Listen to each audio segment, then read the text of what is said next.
Apple. iPhone 14 Generations, Apple will roll out its newest iPhone. iPhone. A lot of things about Apple that I really like. The iPhone. There is a major breakthrough headed to American consumers. It's the iPhone. huge Apple store opening up. Yeah, in the famed Grand Central Terminal. Which is the largest market cap company in the world with over $2.2 trillion. $274.5 billion. Is to reinvent the phone and completely change what your expectations are going to be for what you can carry in your pocket.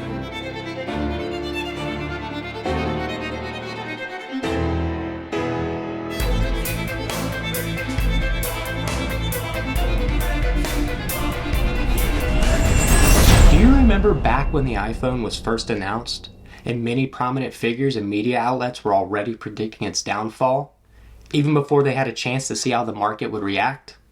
One of my favorite examples of this is the quote from the former Microsoft CEO and current NBA team owner of the Los Angeles Clippers, Steve Ballmer, in which he said, "There's no chance that the iPhone is going to get any significant market share. No chance whatsoever."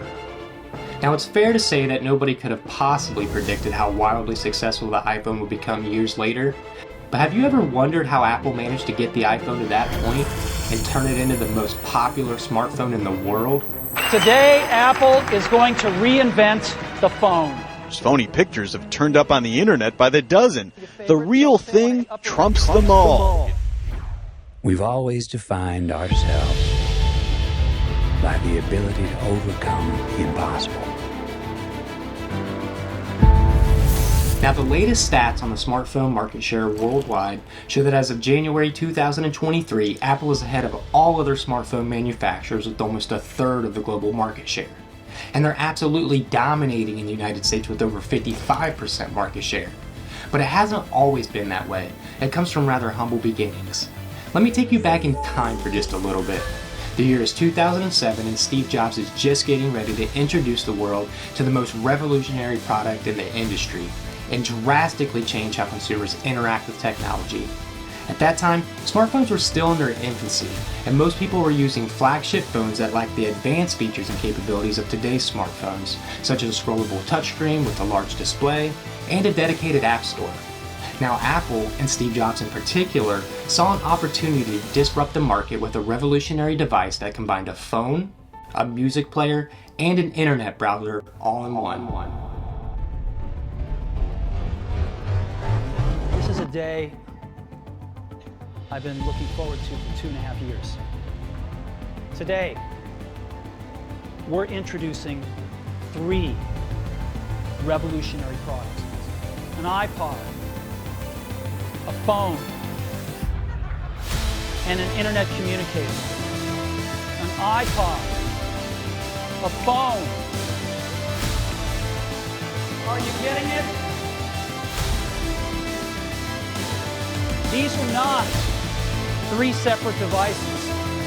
This is one device, and we are calling it iPhone. Now, aside from the physical hardware, one of the key factors that helped the iPhone become so popular was Apple's marketing strategy. From the beginning, Apple positioned the iPhone as a premium device that was designed for the discerning consumer who was willing to pay a premium price for a premium product. The original iPhone was launched with a price tag of $600, which was astronomically high for the time, while its competitors' prices were several $100s less. And although the iPhone was ahead of its time, Apple convinced their customers to buy into the thinking that if it's more expensive, then it must be better.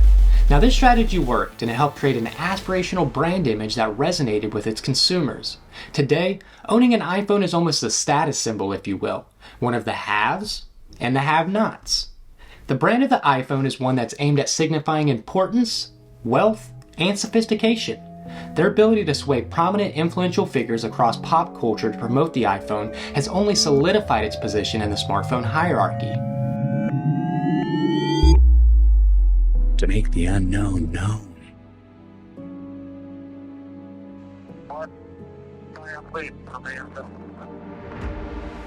We count these moments as our proudest achievements. Having fired the imagination of a generation.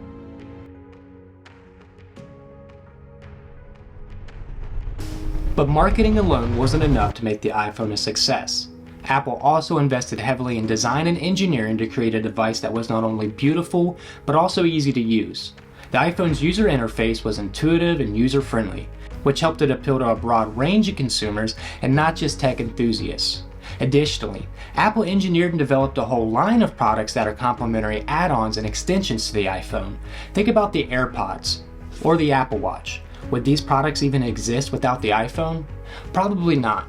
Of course, you could always use those products without having to own an iPhone, but your experience wouldn't be the same, and you'd be walled off from being able to take advantage of some of the key features that make them so great.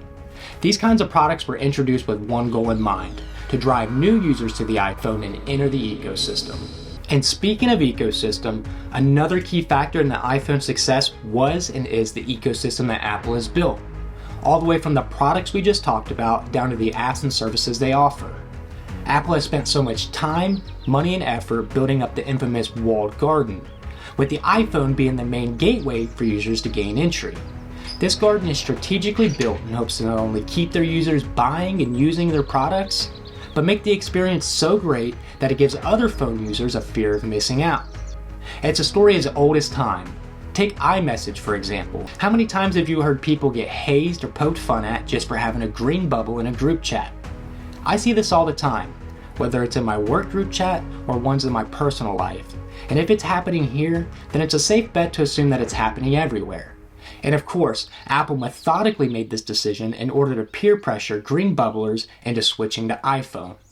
And that's just one of many examples. The list goes on, from hardware to software and service features that are built on the back of the iPhone.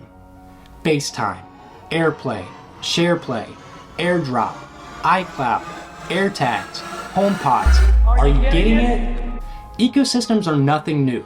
Some have no walls, others have small ones, and Apple has been building walls for a long time, and with the release of each new product they try to make them just a little bit bigger. And behind those walls at the center of this garden is their golden apple, the iPhone. The difference is we don't offer stripped down, lousy products, and we can't do it. We just can't ship junk. Now, Apple's approach to product development also played a significant role in the iPhone's success. They've always been a notoriously secretive business. In Steve Jobs' time at the company, and even somewhat today, it seems near impossible to find out about the internal workings of the business. This isn't surprising when you consider the high rate of speed in which technology is developing and businesses wanting to keep a competitive edge over one another. But unlike other companies that focused on adding more features and capabilities to their devices, Apple took a more minimalistic approach. They focused heavily on creating a device that did a few things exceptionally well, rather than trying to cram in as many features as possible that weren't fully ready. This approach helped to create a device that was easy to use and reliable, which in turn insisted in building consumer trust and loyalty. A survey conducted in the United States in 2021 indicated that iPhone users have a higher brand loyalty than any other phone brand out there. The study found that Apple has over 92% of its users planning to stick with the iPhone for their next purchase, and that over 12% of users upgrade to the newest model every single year. Those are staggering numbers and brings into context how Apple manages to garner over $200 billion each year in iPhone sales alone.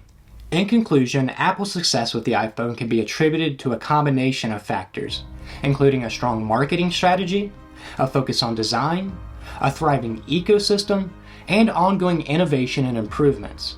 And while they take much criticism from all over the globe on some of the questionable decisions they make, they truly try to live up to their mantra, think different. Together, these factors have helped make the iPhone the most popular smartphone in the world, and solidify Apple's position as one of the most innovative and successful tech companies in history. And I truly believe that some of their greatest accomplishments are still ahead of them. That we are still pioneers, that we've barely begun, and that our greatest accomplishments cannot be behind us, because our destiny lies above us.